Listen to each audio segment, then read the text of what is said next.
आप सभी का स्वागत है एक बार फिर से आपके अपने YouTube चैनल एमपी रोजगार इन्फो में। मेरा नाम है अरुण लोधी और आज की इस वीडियो में हम आपको जानकारी देने वाले हैं प्रधानमंत्री आवास योजना ग्रामीण को लेकर के। बहुत सारे भाई बहनों का सबसे पहला प्रश्न क्या होता है कि मेरा जो आवास है वो किस नंबर पे बनेगा। सूची में तो नाम है भैया, लेकिन किस नंबर पे मेरा मकान बनेगा, ये आज की इस वीडियो में आपको बताने वाला हूं। प्राथमिकता क्रम क्या है, इसको लेकर के बहुत सारे सवाल थे, वो भी इस वीडियो में आपको बताने वाला हूं। आपके जिले को कितना टारगेट मिला है 2024-25 के भीतर, ये आपको मैं बताने वाला हूं। और सूची आप कैसे घर बैठे निकाल सकते हैं, ये भी इसी वीडियो में आप जान जाएंगे। और हाँ, इसके लिए ये जो सब काम है, इसके लिए आपको किसी कार्यालय के चक्कर लगाने की जरूरत नहीं है, किसी अधिकारी के पास जाने की जरूरत नहीं है। सब कुछ आप घर बैठे अपने मोबाइल से कर सकते हैं। बस आपको करना क्या है, इस वीडियो को पूरा देखना है और अच्छे से आपको समझना है। और अगर आप चैनल पे नए हैं तो चैनल को सब्सक्राइब भी करना है, ताकि आपको हमारे आने वाले वीडियो सबसे पहले मिल सकें। तो फटाफट दबा दीजिए ये सब्सक्राइब का बटन और बन जाइए एमपी रोजगार इन्फो परिवार के पक्के सदस्य। तो चलिए आज की इस वीडियो को अब हम शुरू करते हैं। तो सबसे पहले तो मैं आदेश निकाल लेता हूं। विकास आयुक्त कार्यालय मध्य प्रदेश की तरफ से 6 सितंबर को यह आदेश जारी किया गया है। प्रधानमंत्री आवास योजना ग्रामीण अंतर्गत वर्ष 2025 के लिए वार्षिक लक्ष्य बाबत, और मध्य प्रदेश को इसमें जो 24-25 है वर्ष, उसके लिए मध्य प्रदेश को 3.68 लाख आवास का लक्ष्य इसमें मिला है। यानी 2024-25 के भीतर लाखों आवास के मकान हमारे भाई बहनों के बनने वाले हैं। आपके जिले में कितने मकान बनेंगे, चलिए वो भी मैं आपको बता देता हूं। PMAYG डिस्ट्रिक्ट वाइज टारगेट जो ईयर है 24-25 के लिए, आगर मालवा को 6,690, अलीराजपुर को 3,698, अनूपपुर को मिला है भैया 3,578, अशोकनगर को 7,509, बालाघाट को मिला है 7,673, बड़वानी को मिला है 12,377, बैतूल को मिला है 6,786, भिंड को मिला है 2,318 और भोपाल को 3,215, बुरहानपुर को मिला है 4,266, छतरपुर को मिला है 9,561, छिंदवाड़ा को 10,877, दमोह को भी 10,790, दतिया को मिला है 1,480, देवास को मिला है 8,164, धार को मिला है भैया 18,552, डिंडौरी को दिया गया है 5,495, गुना को 9,212, ग्वालियर को 1,925 और हरदा को मिला है 2,972 का। इसी तरीके से होशंगाबाद का मिला है, आप देखेंगे 5,583, इंदौर को 2,219 और हमारे प्यारे जबलपुर को जो मिला है टारगेट 8,444 आवासों का लक्ष्य मिला है। ये पूरी लिस्ट आप यहां पे देख सकते हैं कि आपके जिले को कितना क्या लक्ष्य मिला है। टोटल ये होते हैं 3,68,500 आवास वर्ष 2024-25 के भीतर मध्य प्रदेश में बनने हैं। अब इसमें पंजीयन को लेकर के कुछ निर्देश यहां पे दिए गए हैं कि पंजीयन क्रियान्वयन के फ्रेमवर्क 2022 में दिए गए निर्देशों के अनुसार ही किए जाएं और पंजीयन प्राथमिकता क्रम से ही किया जाना अनिवार्य है। जो प्राथमिकता क्रम है उसी के हिसाब से ही पंजीयन किया जाना अनिवार्य यहां पे किया गया है। अब ये पंजीयन क्रम क्या है वो मैं आपको जब लिस्ट निकालूंगा तब आपको बताऊंगा कि आपका पंजीयन क्रम संख्या यानी जो प्राथमिकता क्रम संख्या वो आपकी क्या है और ये क्या है। इस तरीके से सब कुछ आपको जब लिस्ट बताऊंगा तब अच्छे से समझ आने वाला है।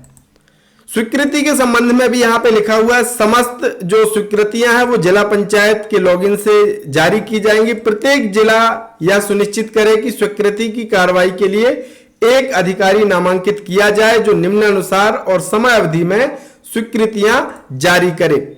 आवास स्वीकृति में यह सुनिश्चित किया जाए कि प्राथमिकता सूची के क्रम से ही आवास स्वीकृत किए जाए, ऐसा नहीं कि उल्टा सीधा क्रम जो है उससे हो जाए। तो यहां पे प्रशासन ने बहुत स्पष्ट लिखा है कि भैया प्राथमिकता क्रम के हिसाब से ही आवासों को स्वीकृत किए जाए, किसी भी पात्र हितग्राही के प्राथमिकता क्रमांक को स्किप ना किया जाए। हां, अगर कोई पात्र रहता है उसके विषय में भी लिख दिया है यहां पे, यदि कोई अपात्र हितग्राही पाया जाता है तो निम्नानुसार क्रियान्वयन का फ्रेमवर्क 2022 रिमांड की कार्यवाही किया जाकर अगले हितग्राही का चयन किया जाए। अगर वो अपात्र है तब अगले क्रम में बढ़ा जाए, वरना प्राथमिकता क्रम के आधार पर ही यहां पे स्वीकृति की जाएगी।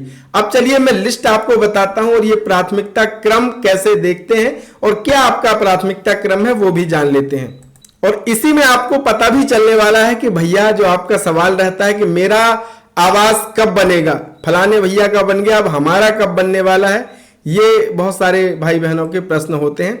तो इसके लिए आप आ जाइए pmayg.nic.in और यहां पे आपको आवास सॉफ्ट का ऑप्शन मिलता है। इसके बाद आपको आ जाना है रिपोर्ट्स में। रिपोर्ट के ऑप्शन पे जैसे क्लिक करेंगे तो आपको प्रधानमंत्री आवास योजना ग्रामीण से संबंधित पूरी रिपोर्ट आपको मिल जाएगी। यहां पे एक ऑप्शन है, सबसे नीचे आप आ जाइए, यहां पे SECC रिपोर्ट्स, तो यहां पे आपको चौथा नंबर मिलेगा कैटेगरी वाइज, श्रेणी के हिसाब से डेटा वेरिफिकेशन समरी आपको यहां पे देखने मिलेगी। तो इस पे हमने क्लिक कर देना है और क्लिक करने के बाद इस तरीके से क्लिक कर दीजिए। क्लिक करेंगे, आपसे ये स्टेट पूछेगा, तो आपका जो भी राज्य है, जिस भी राज्य से है वो सेलेक्ट कर लीजिए। इसके बाद आपका जिला चुन लेना है, जो भी आपका जिला है वो, तो हमारा भैया मान लीजिए जबलपुर है, आपका जो भी हो वो आप सेलेक्ट कर लेना।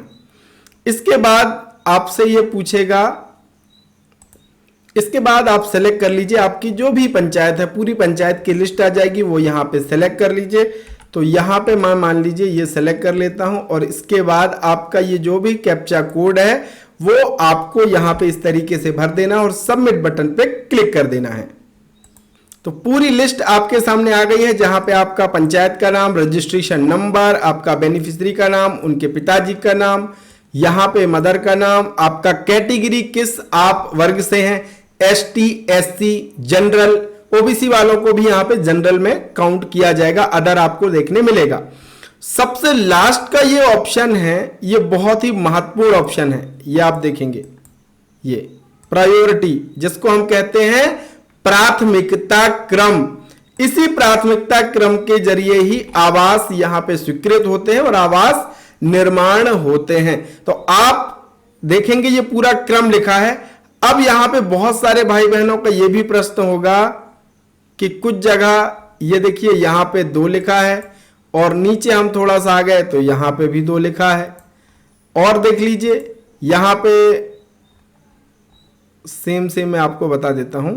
हाँ, यहां से समझिए आप कि भैया अब 2 लोगों के में 15-15 लिखा हुआ है, तो अब हम किसका मान लें। तो आपको यहां पे भ्रमित नहीं होना है, आपको यहां पे 2 तरीके के, पहला तो SECC डेटा 2011 के हिसाब से सूची आपको मिलेगी और दूसरे हितग्राहियों की सूची मिलेगी जिनका चयन हुआ है आवास प्लस के सर्वे के द्वारा।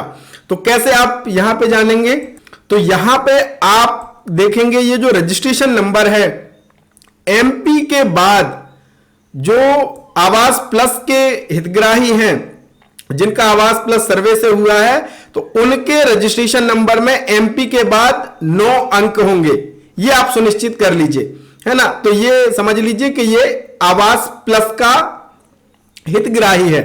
और MP के बाद अगर यहां पे हितग्राही के रजिस्ट्रेशन नंबर में कितने अंक हैं, 7 अंक हैं, तो ये समझ जाइए कि SECC डेटा के हितग्राही का ये नंबर है। तो आपको यहां पे भ्रमित नहीं होना कि 15 नंबर 2 लोगों को दे दिया। तो 2 लोगों को इसलिए दिया है 15 क्योंकि एक SSC डेटा के हिसाब से लिया गया है और दूसरा आवास प्लस। तो पहले किसका मकान बन रहे हैं, पहले SECC डेटा वाले जो हमारे हितग्राही हैं, लगभग उनके आवास अब कंप्लीट हो चुके हैं। अब नंबर लगा है किसमें, आवास प्लस वालों में। तो ये पूरा क्रम है। तो यहां से आप देख सकते हैं कि आपको कौन सा क्रम है, यहां पे उसी क्रम में आपका मकान बनेगा। अब इसमें पहले प्राथमिकता किसको मिलती है कि जो एसटी एससी हैं, हमारे दिव्यांग हैं, उनको पहले यहां पे प्राथमिकता मिलती है। तो ये प्राथमिकता क्रम यहां से आप अपना देख सकते हैं और इसी प्राथमिकता क्रम के जरिए आपकी स्वीकृति भी होती है। तो ये आपने जान लिया और यही आप अपने यहां से पूरी सूची निकाल सकते हैं। सुरक्षा की दृष्टि से मैंने यहां पे हाइड करके रखा है डिटेल्स। आप जब ओपन करेंगे जैसे मैंने बताया है तो आपको पूरी लिस्ट आसानी से मिल जाएगी। आशा करते हैं आज की इस वीडियो में आपके जो सवाल थे उन सभी सवालों का जवाब आपको मिल गया है और आपको यह भी पता चल गया है कि अब आप कैसे देख सकेंगे, प्राथमिकता क्रम से आप देख सकेंगे कि आपका मकान कितने नंबर पे बनने वाला है। तो अगर वीडियो अच्छा लगा है, कुछ यूजफुल जानकारी आपको मिली है तो जरूर लाइक कर देना, एक कमेंट कर देना। मिलेंगे दोस्त एक नई वीडियो नई जानकारी के साथ, तब तक के लिए बहुत बहुत धन्यवाद। जय राम जी की।